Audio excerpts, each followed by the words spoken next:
Amis du hack, bonsoir, bienvenue dans Les Activistes, votre podcast sur l'actualité du hack tous les lundis à 18h pour parler de l'actualité du premier et à jamais club de football français en partenariat avec France Bleu Normandie. Pour nous accompagner ce soir, Romain, cofondateur d'Actu, est avec nous. Salut Romain. Salut tout le monde. Et pour sa grande première parmi les activistes, Thomas est avec nous. Salut Thomas. Salut et merci pour l'invitation. Au sommaire de ce numéro des activistes ce soir, Dunkerque paie son tribut. Retour sur Dunkerque Hack. Le cigare du pharaon, Rally Boutaïd et sa non-qualification, c'est compliqué. Activez-vous et vos réactions, amis auditeurs. Et enfin, une petite brève du hack pour conclure cette émission. Cette émission qui d'ailleurs n'est pas la nôtre, c'est la vôtre. Et nous allons vous le prouver maintenant. Les activistes numéro 8, c'est parti. On retourne donc sur la victoire du hack à Dunkerque, 1-0. À l'habitude, les amis, composition des équipes. Il y avait des absents, entre autres Thiaré, Méras, Fontaine, Alioui convalescent, et nous avons aussi une grosse pensée pour Isaac Touré, qui malheureusement va être absent de l'équipe pendant plusieurs mois. Bon rétablissement à toi. Ça partait déjà avec quelques handicaps. On a vu aussi en composition d'équipe Romain Basque remplaçant. Celle-là, autant on avait vu que son match contre Châteauroux était pas bon, mais celle-là peut-être que c'était un peu dur. Et des jeunes qui complètent le banc. Romain, qu'est-ce que tu as pensé du 11 de départ de Paul Le Guen ? Au vu de l'effectif à la disposition de Paul Le Guen pour ce match, et aussi par rapport à l'adversaire, c'était un promu qui en veut, qui était invaincu chez lui, dans son stade, j'ai envie de dire qu'il fallait proposer quelque chose, qu'il fallait s'adapter. Fallait pas continuer, malgré le peu de joueurs présents, fallait pas continuer sur la même longueur d'onde avec les formations de Paul Le Guen. Et donc moi j'étais assez surpris, assez agréablement surpris. C'est ce qu'il a fait. Il nous a sorti un 3-4-3 du chapeau, qui pouvait se transformer en 5-2-3, enfin en tout cas 5 défenseurs à la perte du ballon pour défendre. Après, peut-être une toute petite surprise sur la non-titularisation de Romain Basque, parce que en tant que troisième défenseur central, ou alors avec le Cal au milieu, mais on peut quand même, par rapport à ça, noter un bon retour de Mayembo dans le 11 samedi soir. Après, le Cal en milieu de terrain, et qui rentre dans ce 11 de plus en plus, et en plus là, avec le brassard de capitaine, moi je ne peux être que ravi de ce choix.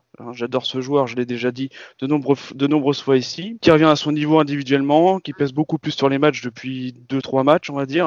Et puis on va parler de la demi-surprise devant, avec Basile qui était titulaire sur le flanc droit de l'attaque havraise. Alors pourquoi je dis demi-surprise ? Parce que comme les attaquants on les compte sur les doigts d'une main au hack, on voyait pas trop qui d'autre Paul Le Guen pouvait aligner dans ce match. Voilà. Et je pense qu'encore une fois, avec cet adversaire qui était un peu, voilà, c'est un adversaire un peu étonnant quand même. Ils étaient devant nous avant le match, alors qu'ils arrivent tout droit de national. Et donc je pense qu'il y avait aussi besoin d'un peu d'expérience sur le terrain. Thomas, dans ce 11 de départ, est-ce que toi tu as eu des surprises ou est-ce que tu rejoins Romain dans son analyse ?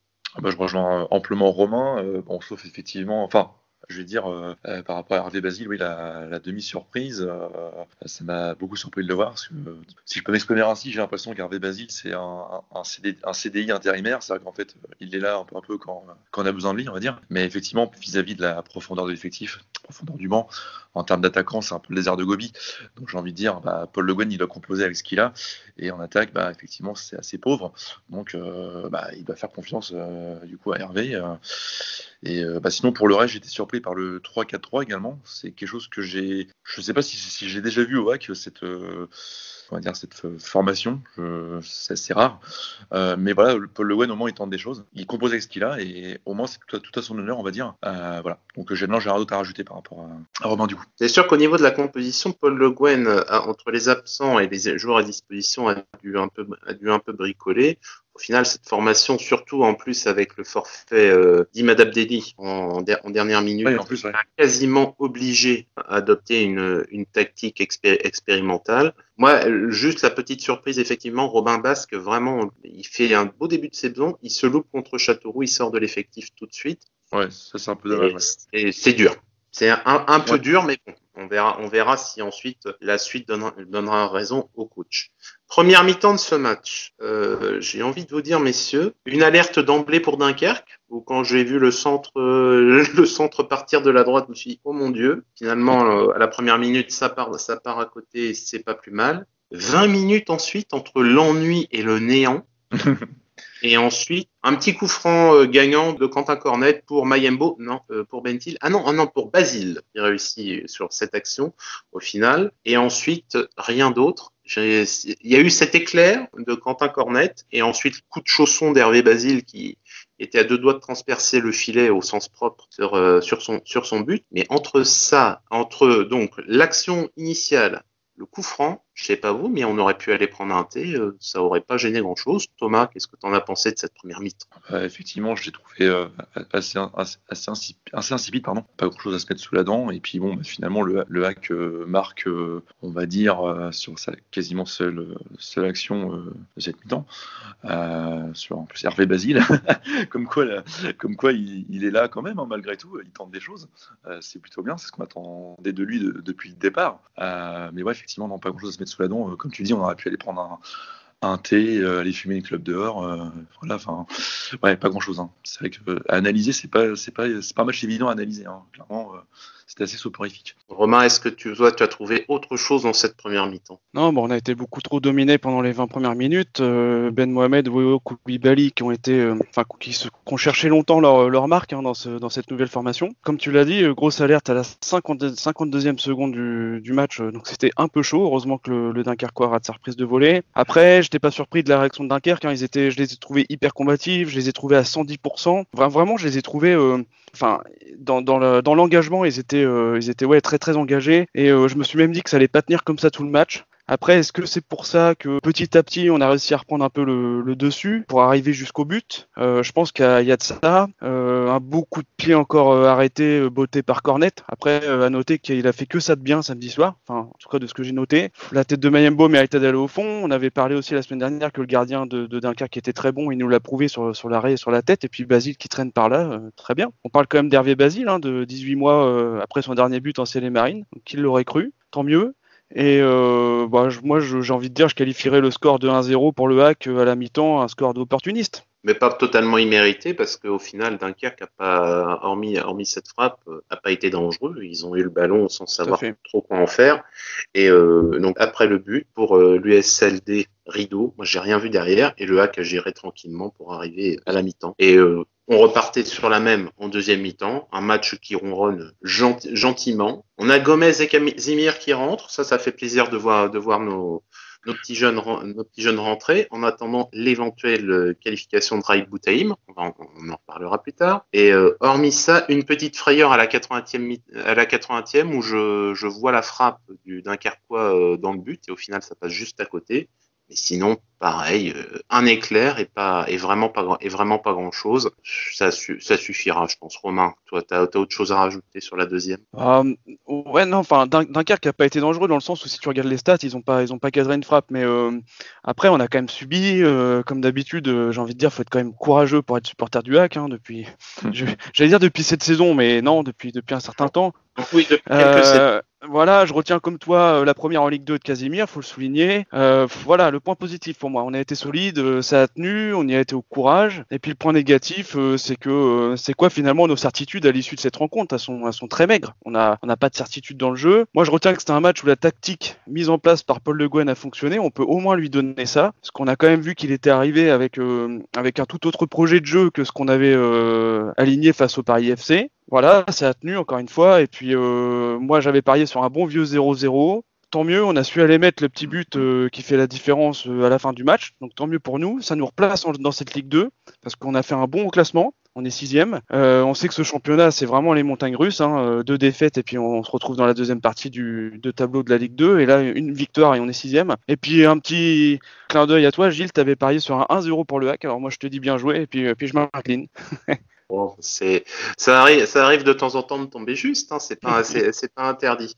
Thomas, pour toi, cette deuxième mi-temps, c'était le paquet de clopes a continué à être brûlé pendant ce temps ou t'as eu des petits sursauts?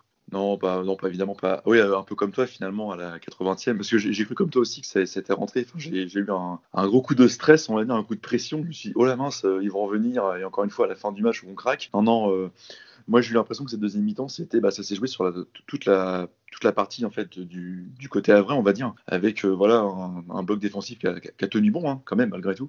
Et puis une équipe de Dunkerque qui a quand même essayé des choses. Bon, le mec a tenu bon, on va dire, mais j'ai trouvé. Par contre, je me suis moins ennuyé que la première mi-temps. Par contre, c'est assez paradoxal. J'ai failli m'endormir, mais le temps est passé vite et du coup, je me suis un peu moins ennuyé, quoi. Donc, non, puis du coup, la rentrée de Casimir aussi qui a fait ultra plaisir. Moi, je suis à fond sur la formation, donc ça m'est arrivé aussi de suivre ça m'arrive souvent de suivre la réserve, donc moi, je suis toujours content de voir que le HAC fait confiance un peu quand même envers ses jeunes.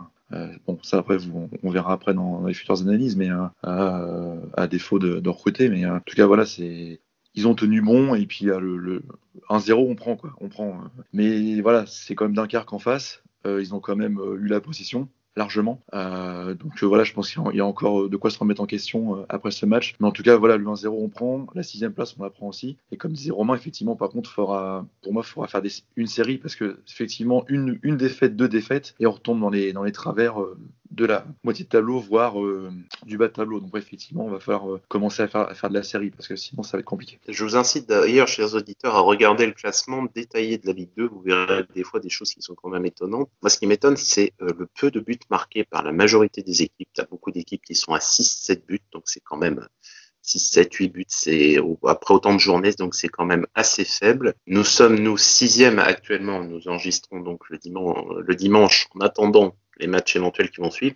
Nous sommes 6e avec une différence de but négative. Et vous avez Malherbe qui est devant nous avec un but de moins de marqué. Donc, c'est dire quand même que c'est excessivement serré.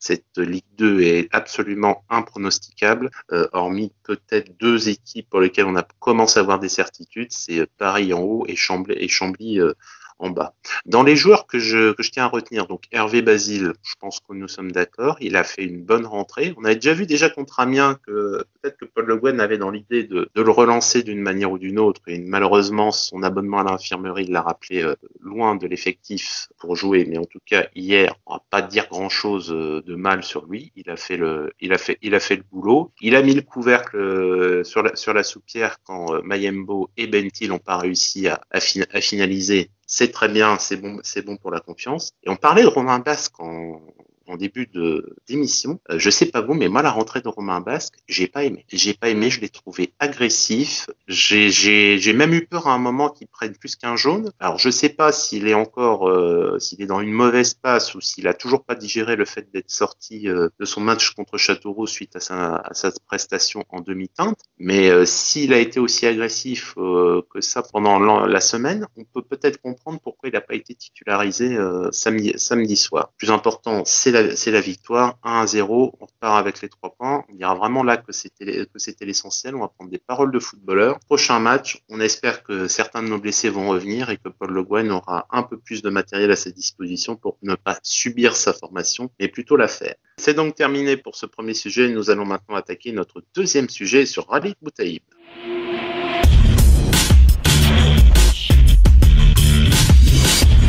Le cigare du pharaon, Raïd Boutaleib et sa non-qualification, c'est compliqué.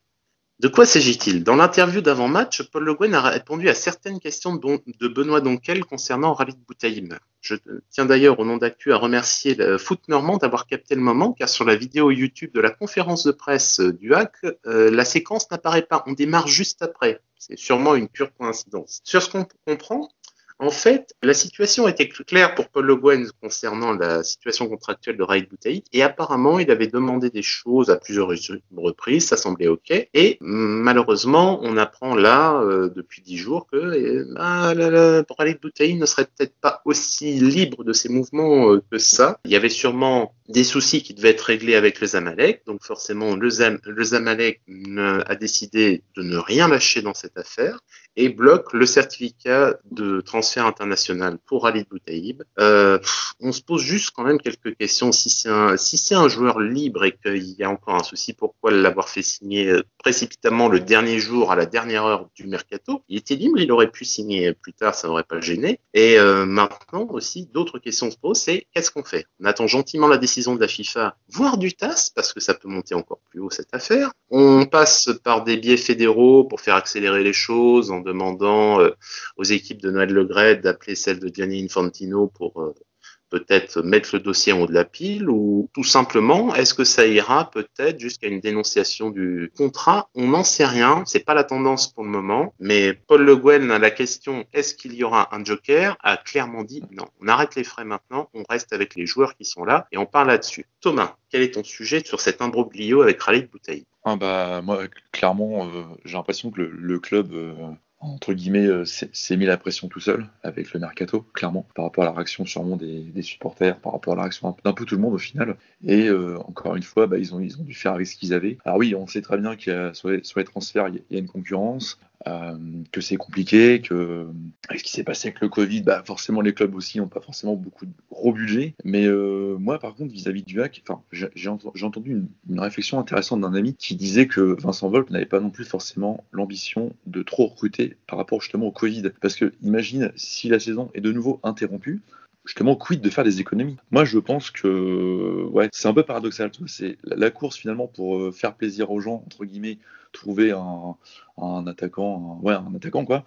Et puis au final, peut-être garder raison et puis faire des économies. Moi, je pense pas que, trouver un attaquant ce soit la solution. Enfin, du moins, aller chercher un attaquant. Pour moi, je pense qu'il faut plutôt aller voir du côté, laisser tenter, laisser la place aux jeunes, peut-être aller trouver 2-3 pépites dans le centre de formation. En attendant, faire des économies. Pour moi, c'est ça. Et plutôt que d'aller chercher un joueur, encore une fois, dans un pays lointain avec encore une fois tout un bazar administratif que ça engendre. Donc pour moi non, franchement c'est compliqué, c'est un peu l'embrouille. On a essayé de nous vendre du rêve avec des joueurs jadis comme Ben Arfa, des joueurs comme ça. Là faut arrêter quoi, c'est nous prendre pour des idiots. Faut aller pour moi faut aller voir ce qui se passe en Europe, en France. On a de très très bons attaquants. Il y a plein d'attaquants moi auxquels j'ai pensé. Clairement on peut aller voir à côté de chez nous. Faut arrêter d'aller dans des pays comme ça. C'est vraiment compliqué quoi. C'est le bazar. Romain, quel est ton sentiment sur le sujet de Khalid Boutaïb? Alors là où je rejoindrai Paul Le Guen et du coup Thomas, c'est que là, faut arrêter avec les frais. Maintenant, le mercato il est passé, faut qu'on se tourne vraiment vers la saison. Et tant pis, faut le faire avec ce qu'on a dans l'effectif, ou peut-être même tant mieux. Si des jeunes viennent à éclore, nous on demande que ça. On a toujours été friands de ça au HAC. Mais quand même, si on regarde derrière nous. Comment c'est possible d'en arriver là? Je veux dire, d'un autre côté, je me dis qu'après tout, si on se refait l'histoire, est-ce qu'on pouvait espérer un autre épilogue à cette histoire d'avant-centre? Parce que on sait quand même que ça démarre avec la perte de Tino en janvier, donc ça commence à merder pour le HAC, j'ai envie de dire. Après, Tino qui s'en va, c'est naturel, mais quand on reste supporter du HAC, on se dit bon, ça commence à merder. Tino va partir, il faut qu'on le remplace. Et avant même d'en arriver au recrutement de Boutaïb, on passe quand même par des mois d'attente, de réflexion. Alors certainement qu'il y a eu le confinement, la crise du Covid qui n'a pas arrangé les choses pour aller chercher un attaquant. Après en juin-juillet, on a des pistes, mais alors souvent c'est des pistes, moi j'ai envie de qualifier de foireuses ou de véreuses, parce qu'on a des agents qui vont demander des millions, là où le HAC estime, et à juste titre, que ça ne les vaut pas. Donc là-dessus, on n'est pas à plaindre, on a un club qui a la tête aussi sur les épaules. Et donc, beaucoup disent, pour en arriver jusqu'à cet achat panique dans les dernières heures du mercato, après, beaucoup disent que le joueur a menti, qu'il a caché des choses au club sur sa situation, etc. Alors moi, je veux bien l'admettre, mais bon, on est quand même en train de parler d'un club professionnel de Ligue 2, on est quand même en train de parler d'un gars qui, à la barre de ce club, est un entraîneur expérimenté, qui a été champion de France, il me semble bien. Alors, encore une fois, on n'a pas tous les éléments, on n'est pas en interne au club, mais on peut quand même légitimement se demander comment on peut en arriver là, comment le HAC peut en arriver à cette impasse. Est-ce que effectivement c'est une question de pression qui est montée et du coup, comme je l'ai dit, c'est arrivé vers un achat panique, mais du coup c'est panique totale parce que la preuve en est, c'est qu'on n'a pas visiblement tout vérifié et qu'aujourd'hui on est dans l'impasse avec Boutaïb. Moi, si je devais me prononcer, je me lancerais pas dans des affaires à n'en plus finir, je dénoncerais le contrat, malheureusement. J'ai envie de dire stop et on y va avec l'effectif qu'on a et on réfléchit plus et on y va. Mais surtout, on s'est mis en panique inutilement, car je le redis encore une fois, s'agissant d'un joueur libre, il n'est pas soumis à la règle du mercato. Il n'a pas à subir cela. S'il est vraiment libre. S'il n'est pas libre, ça c'est autre chose. Ça peut encore poser un souci, mais normalement un joueur libre a le droit de s'engager avec n'importe quel club à n'importe quel moment de la saison, je crois au moins un minimum jusqu'au 31 janvier. Si vraiment on voulait faire Boutaïb, c'était pas la peine de se précipiter, de faire la photo dans les locaux du Stade Océane avec la nuit autour pour bien dire oui, il a signé avant minuit et c'est bon, c'était pas la peine. On aurait pu tout à fait attendre. J'aimerais juste qu'on se pose juste 2-3 questions, c'est que effectivement, dans le cadre de certains transferts, on pose toujours 2-3 questions. Je pense que quand vous avez subi votre embauche, on vous demande toujours votre numéro de sécurité sociale, justificatif de domicile, des choses comme ça, et vous cochez. Et puis si à la fin ça manque quelque chose, il peut y avoir un petit souci. Voilà. J'ai juste dit, c'est sûrement une petite coïncidence, mais le problème c'est que ça s'accumule avec d'autres choses, c'est que on aurait aimé, sachant que c'était un choix qui apparemment a été discuté depuis plus de 6 semaines au moment de la signature du contrat. Paul Le Guen avait dit que ça faisait plus d'un mois et demi qu'ils étaient en contact et que à chaque fois c'est oui ça va arriver, et qu'au final on se rend compte non, c'est toujours pas arrivé. C'est dommage, c'est rageant. Tant mieux pour les jeunes qui vont avoir du temps de jeu de manière forcée, étant donné que la recrue offensive va pas être là. Mais c'est vraiment dommage d'avoir fait tout ça pour en arriver là. Encore une fois, ça arrive sur le hack. Je veux bien croire que ce soit compliqué, mais à un moment, faut resserrer deux, trois boulons et demander un peu d'exigence au lieu d'avoir de l'indulgence. Là, maintenant, un petit peu d'exigence, ce serait pas mal sur ce sujet. Surtout quand cette exigence est demandée par le président lui-même lors de ces 2 points qu'il nous fait en fin de saison, où je me souviens très bien la première année, il a quand même mis le doigt sur des manques en interne au hack, et il est revenu là-dessus cette année, et lui-même demande plus de rigueur à l'intérieur de son club. Si vous êtes d'accord avec moi, moi c'est le message que j'avais entendu, au moins la première fin de saison. Thomas, tu avais entendu la même chose que Romain, toi, sur les vidéos de Vincent Volpe? Ouais, les fameux PowerPoint de management, je me serais pris en cours. Non, mais je vais rejoindre Romain aussi. Mais moi, il y a un truc qui me chiffonne, c'est qu'en fait, on a un président finalement qui n'est quasiment jamais présent, jamais sur place. Et pour moi, un président, il doit être physiquement dans son club. C'était le cas. Bon, on va encore dire ouais, mais bon, il parle de Jean-Pierre Hureau, il parle de Louvel, etc. Mais ouais, en attendant, eux, ils étaient présents. Et au moins, tu sentais que dans l'organigramme, c'était pas le bazar, tu vois. Et là, t'as l'impression que du coup, il part et puis que c'est un peu la foire d'empoigne quand il n'est pas là, quoi. Donc pour moi, un président, il doit être physiquement sur place. Donc c'est bien de faire des PowerPoint avec les ambitions, avec tout ce qu'on veut, mais il faut aussi que le président soit, pour moi, physiquement présent. C'est un président, pour moi, il a une aura naturelle et quand il est présent, normalement, ça va rouler, quoi. Donc je sais pas ce que vous en pensez, mais moi, en tout cas, c'est mon avis. Moi, j'avais remarqué que il y a certaines saisons, effectivement, bizarrement, les moments mauvais pouvaient correspondre à des moments où Vincent Volpe était en déplacement d'affaires et que bizarrement, quand il revenait, il y avait un sursaut. Donc oui, pour moi, Vincent Volpe, la présence physique de Vincent Volpe peut jouer, mais dans un sens qui est pas anormal, c'est que Vincent Volpe a mis de son argent, c'est lui le patron. Et que si à un moment, même si Pierre Ventier peut mettre toute la bonne volonté et tout le professionnalisme du monde, à un moment, les sous, c'est Volpe qui les a mis. Donc c'est aussi Volpe qui peut, par sa seule présence, faire comprendre à certaines personnes que le boss est là et que maintenant tu fais comme on a dit. Ensuite, c'est juste un problème d'autorité, et ça c'est un gros souci aussi qu'on a dans le football et particulièrement dans le football français. Je pense qu'on a fini sur le sujet, messieurs. On ne saura pas, en espérant qu'on ait une bonne nouvelle prochainement, que ça avance. Mais qu'on résolve vite ce souci, ce serait pas mal. Nous en avons fini, nous, avec nos sujets. Maintenant, chers amis auditeurs, c'est à vous de prendre la parole. Activez-vous, c'est parti.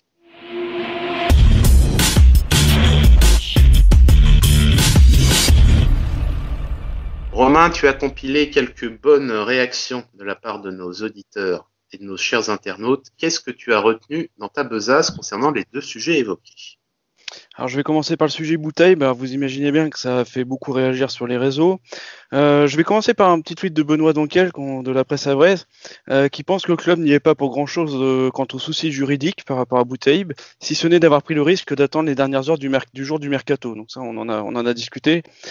Il y a des réactions un peu plus dures où Ciel et Marine @Sackman nous demande c'est quoi ce club d'amateurs. Et puis on a Célic 4 qui nous parle d'un staff technique et administratif onéreux, un président qui nous fait des processus sur PowerPoint chaque fin de saison pour tout analyser de la buvette aux chambres d'hôtel, et le club n'est pas responsable de savoir si un joueur est en règle ou pas. Mieux vaut en rire. Ensuite, ça me rappelle un petit peu, si vous vous rappelez, c'était le fax de Laurent Fournier pour PSG Steaua à Bucarest. Il y avait un peu de ça, quoi. Le mec savait pas qu'il était suspendu. C'est un peu ça, quoi. On est à peu près dans ces eaux-là. Ouais. On a Ronan qui va rejoindre un peu le discours de Thomas, qui dit que c'est regrettable la situation par rapport à Boutaïb, mais qu'on a des jeunes qui vont éclore. Il cite Bentil, Alioui, Mahmoud, Gomez et Casimir, sans compter sur Basile qui pourrait être la bonne surprise de cette saison. Et je tiens à dire que ce tweet datait d'avant le match, donc bien vu Ronan. Puis on a Roméo Renaud qui dit difficile de lire clairement la stratégie du club entre les discours et les faits. Maintenant, vu les prestations des cadres, lançons les jeunes dans le grand bain. Voilà, donc je pense que ça rejoint aussi ce que disait Thomas. Maintenant que j'ai envie de dire, faut pas qu'on se lance dans une affaire Boutaïb, il faut certainement passer la page, tourner la page et lancer nos jeunes dans le grand bain. Thomas, t'en penses quoi? Ah, exactement, t'as tout à fait bon. Et quand tu regardes finalement, pour moi, tu reprends les 5 dernières années par exemple. La dernière sensation en attaque, c'était Moussé. Il nous a clairement fait vibrer, hein, clairement. Après, voilà, on a eu Ferland Mendy, on a Deli, Badé, Pape Gay. Enfin, franchement, c'est des joueurs qui ont progressé à une vitesse. J'ai oublié Sergio Moukoudi aussi, forcément. Mais voilà, c'est des joueurs qui ont progressé à une vitesse, qui se sont mis dans le grand bain, qui étaient vraiment bien, qui étaient bien en Ligue 2, voilà. Et effectivement, pour moi aujourd'hui, à défaut d'un recrutement, alors je dis pas un recrutement mauvais, hein. Pour moi je l'ai trouvé plutôt moyen, on va dire, parce qu'il manque le super attaquant entre guillemets. Pour moi voilà, faut combler les manques avec cette formation. Et justement, comme tout à l'heure tu disais en amont, cette année par rapport à l'affaire Boutaï, pour moi ce sera propice à lancer des jeunes, et j'espère on aura des belles surprises, et puis pourquoi pas aussi l'émergence enfin on va dire d'Hervé Basile, parce que bon au salaire qu'il est payé, j'ai envie de dire, il va falloir aussi un peu qu'il justifie quand même son statut.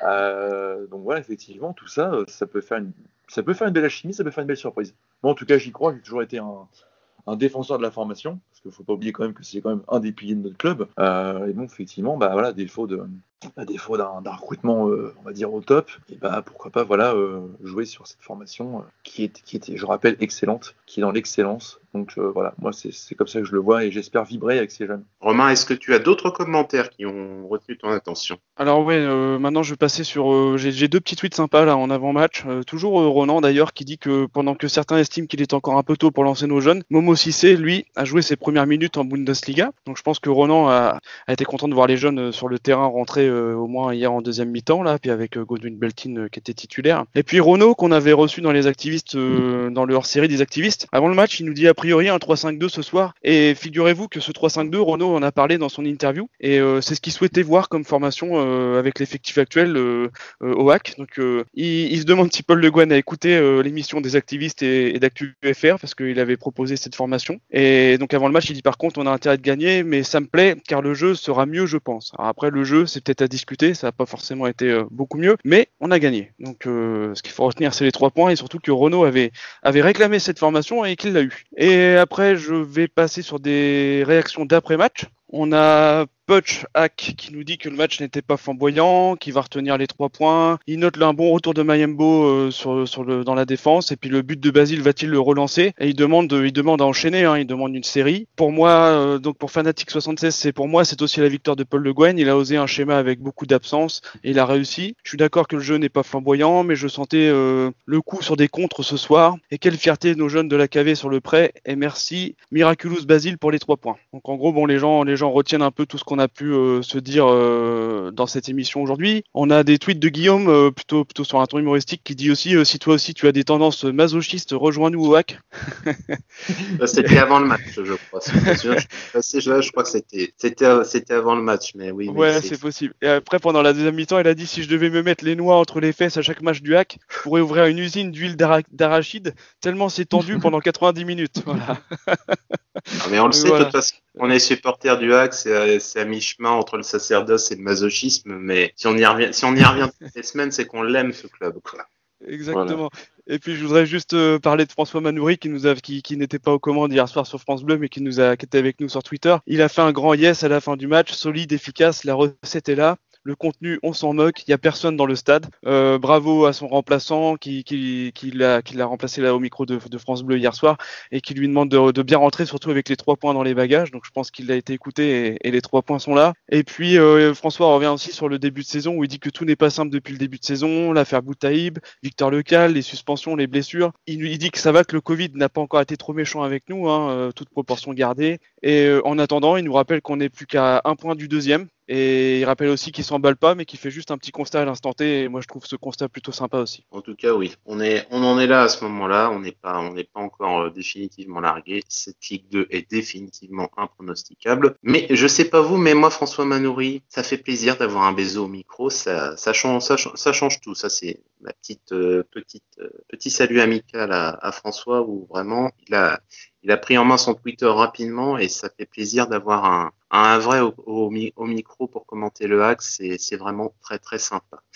Petite brève pour terminer, messieurs. Nous en avons l'habitude. Bref du hack, c'est maintenant.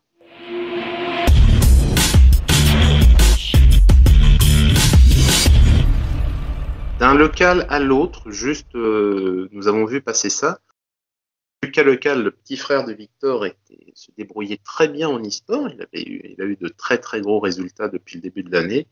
Bien, nous le félicitons parce qu'il est passé professionnel e-sport dans l'équipe de l'OL. Donc nous lui souhaitons toute la réussite possible et que si pour sa première il a réussi à obtenir des résultats, on ne sait pas où est-ce qu'ira le petit frère Lecal. Est-ce que vous avez un petit avis à ce sujet, Thomas? Moi, je suis fan de jeux vidéo, donc forcément, j'ai suivi les aventures du petit frère de Victor. Et déjà, je tiens à le féliciter parce que c'est pas forcément évident les tournois de FIFA. Moi, je joue un peu, donc forcément, je sais ce que c'est. Voilà, c'est sport collectif, ça demande quand même de la technique, donc bravo à lui. Par contre, j'ai un petit bémol, on va dire, c'est que tu vois, finalement, c'est un petit jeune, il perce, et c'est comme au vrai foot. Finalement, il va partir ailleurs tout de suite. Je ne sais pas si j'ai regardé vite fait. On a une petite structure e-sport, mais finalement, c'est un peu comme le club de foot. C'est que dès qu'il y a un jeune qui perce, direct, il va partir ailleurs, quoi. Et je me suis dit, mince, le pauvre. Après, c'est bien pour lui.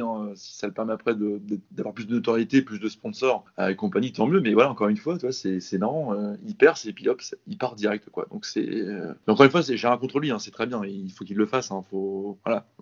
Pas rester malheureusement que c'est d'une petite structure, pas forcément bien regardé, mais voilà, c'est un peu comme le vrai foot au final, donc c'est un peu ce qui m'a amusé du coup. C'est l'histoire de la vie, c'est un peu ça.